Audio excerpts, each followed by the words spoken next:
जैसे बहुत फेमस, एक बहुत ही प्रसिद्ध बड़े शुद्ध भक्त हुए राम जी के, उनका नाम था समर्थ रामदास जी। और इसमें उन्होंने कथा की, तो कथा इतनी अच्छी करते थे कि इवन हनुमान जी भी आके सुनते थे कथा को। तो एक समय कथा हुई, कथा के बाद हनुमान जी आए उनके पास, कहा समर्थ रामदास जी आप इतनी अच्छी कथा करते हो ना, वाह, लेकिन आज एक मिस्टेक आपने थोड़ी सी की थी, मैं फीडबैक देना चाहूंगा आपको। आपने बताया ना अशोक वाटिका के फूल जो थे वो सफेद रंग के थे, ऐसे सफेद नहीं थे, लाल रंग के थे। बट इट्स ओके, बाकी कथा बहुत एक वन। समर्थ रामदास जी ने कहा देखिए हनुमान जी आपसे हम बहस थोड़ी कर सकते हैं, लेकिन एक बात बताऊं, अशोक वाटिका के जो फूल थे ना सफेद थे, मेरे गुरुजी ने बताया सफेद थे, मतलब सफेद थे। हनुमान जी ने कहा देखो समर्थ रामदास जी आप तो कभी अशोक वाटिका गए नहीं, मैं तो गया, इसीलिए बता रहा हूं अशोक वाटिका के जो फूल थे वो लाल रंग के थे। समर्थ रामदास जी ने कहा देखिए आपको कोटि कोटि दंडवत प्रणाम है, लेकिन फूल तो सफेद थे। तो हनुमान जी ने कहा ठीक है, एक और व्यक्ति भी अशोक वाटिका में रही हैं, वो है सीता मैया। सीता मैया को बुलाते, तो सीता मैया को बुलाया, क्या सीता मैया ये समर्थ रामदास जी बड़ी अच्छी कथा करते हैं, राम जी के बड़े अच्छे भक्त हैं, तो एक बात विवाद चल गया है, मैं कह रहा हूं अशोक वाटिका के फूल लाल थे, ये कह रहे हैं सफेद थे, अब आप ही बता दीजिए इनको कौन से रंग के फूल थे। सीता मैया ने कहा फूल तो नीले रंग के थे। कह रहे अल्लाह जी, सीता मैया आपको तो हमने कॉन्फ्लिक्ट को रिजॉल्व करने के लिए बुलाया था, आपने कॉन्फ्लिक्ट को और कॉम्प्लिकेट कर दिया, तीसरा रंग एक और ले आए आप, सफेद फिर लाल अब नीला, अब क्या करें। चलो फिर एक व्यक्ति है जो कि सब कुछ जानता है, भगवान श्री रामचंद्र जी से पूछते हैं कि रामचंद्र जी आप ही बताइए कि फूल कौन से रंग के थे अशोक वाटिका के अंदर। तो राम जी ने कहा फूल एक्चुअली सफेद रंग के थे, लेकिन हनुमान क्योंकि तुम गुस्से से देख रहे थे सब कुछ, तो तुमको फूल लाल नजर आए, और क्योंकि सीता हमेशा आंखों से अश्रु प्रवाह करती रहती थी, मेरे राम और लक्ष्मण कब आएंगे, तो उन आंसुओं के थ्रू देखती थी तो उनको नीले नजर आते थे, बट एक्चुअली कलर तो था सफेद। That means we see the world as per our emotions, our feelings. तो अगर आपके इमोशंस मैनेज नहीं हो पाएंगे तो भी आप लाइफ में सफल हो नहीं पाएंगे। मैनेजिंग इमोशंस होना बहुत अच्छी बात है, लेकिन उनको मैनेज करना इज इवन टफर। और जो लोग मैनेज नहीं कर पा रहे होते फिर वो दारू के ठेके बैठे होते, कहते बस यार जब दिल नहीं टूट गया अब जी के क्या करेंगे। सर अपने इमोशंस को मैनेज करना सीखेंगे ना तो ये सब नहीं करेंगे, right. So E stands for managing emotions, emotion management. अब आखिरी क्या बचा फिर, T stands for time management. अगर आपको जीवन में सफल होना है you should know how to manage time. आज इंडिया के अंदर ऑन एन एवरेज 5.5 घंटे लोग बिताते हैं सोशल मीडिया के ऊपर, 5.5 घंटे। और उनसे बोले ना आप कभी मंदिर आइए, अब टाइम ही नहीं होता जी ये सो बिजी, 5-5.5 घंटा सोशल मीडिया को भी तो देने हैं। अब तो OTT प्लेटफॉर्म भी आ गया है एक आध मूवी तो नेटफ्लिक्स पे भी देखेंगे एक आध मूवी Amazon प्राइम वीडियोस पे फिर देखेंगे, डिज्नी हॉटस्टार ZEE5 पे उसे भी तो जाना है ALT बालाजी पे भी तो जाना है तो काका जी फिर टाइम कहां से निकलने वाला है। तो सोशल मीडिया पे हो गया, OTT भी हो गया, तो टाइम कहां से निकलेगा फिर।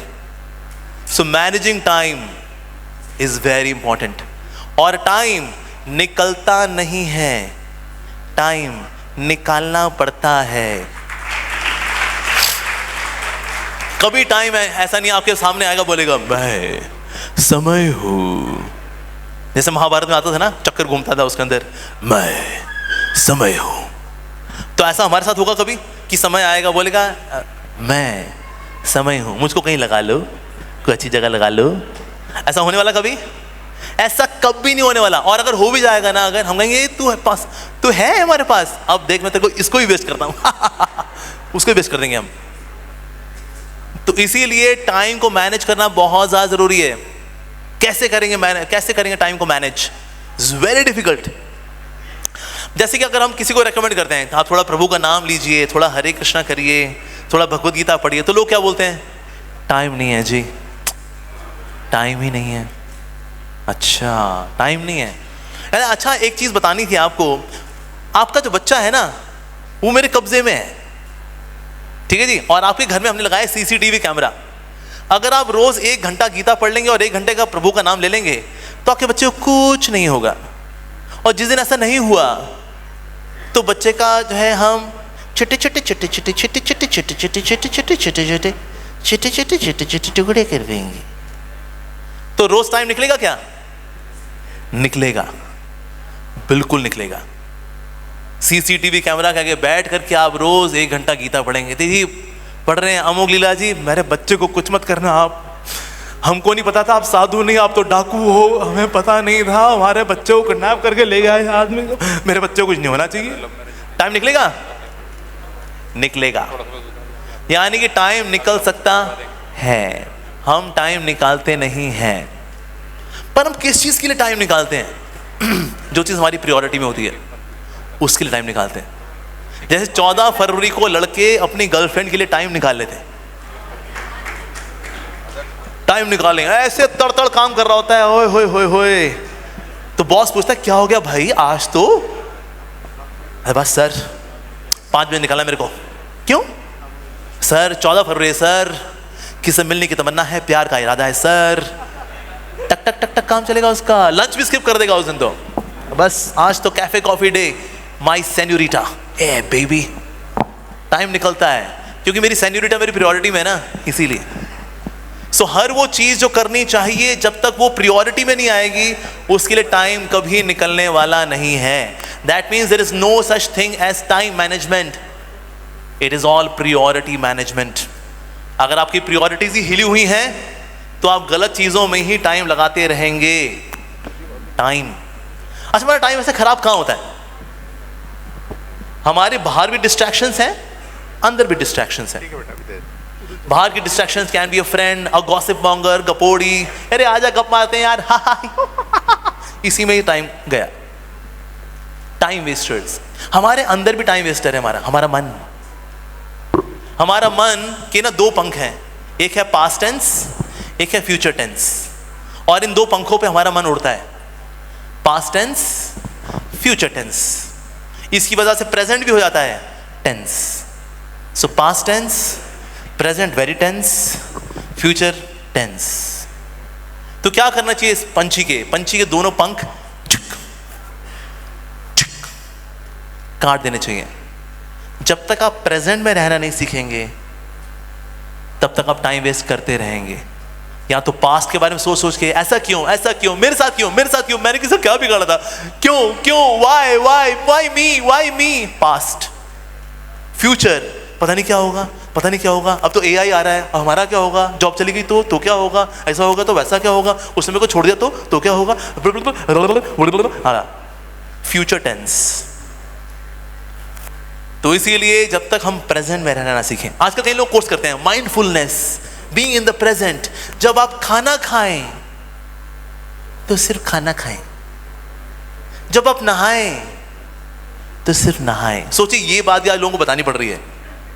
मतलब इतना बुरा हाल हो चुका है लोगों का आज कि लोगों को बताना पड़ता है कि आप जब खा रहे होते तो आपको सिर्फ खाना चाहिए और आप जब नहा रहे होते तो आपको सिर्फ नहाना चाहिए।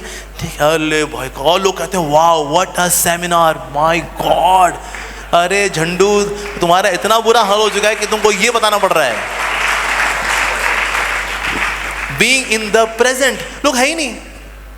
पर ऐसा क्यों है? Because we program our self for distraction.